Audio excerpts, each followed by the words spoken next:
Guys, shout out. Good evening.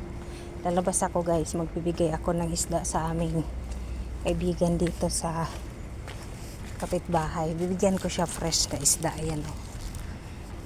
Diba? Yun.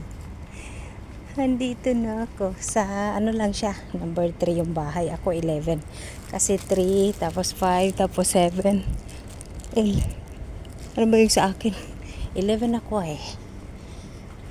Andito na. Dito na ako sa gate nila. Uy, sana kaya siya?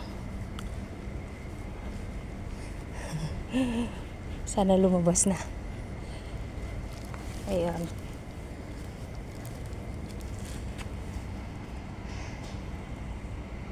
Sana kaya?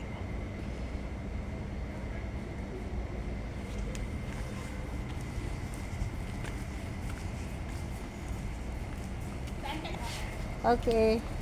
Bye-bye. Lutuin mo na agad. Lutuin mo na agad.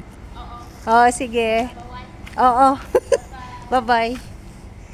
Ayun, binigyan niya din ako ng money, oh. Oh, di ba guys? Ganyan lang, share your blessings. Yay! Andiyan. Maganda tong money. Aha. Maganda ang money. O, bigay niya sa akin. Yes! So, tingnan nyo guys. May nag-order pa ulit si baba ko ng white cement. Tsaka yung mga kahoy sa taas, sa rooftop. Ayan, tinanggal na nila. Hindi pa kasi tapos doon yung bahay ng first wife ni baba. Kaya inoccupied niya yung dito. Para pag naglipat siya, mabilis lang sa taas siya lilipat, ganun. Ayun, daming kalat pa rin, hindi pa tapos ang totally ang mansion namin. Ayun, sige na guys, bye. Dito na ako sa bahay ko, sa kusina. Patay, nalak.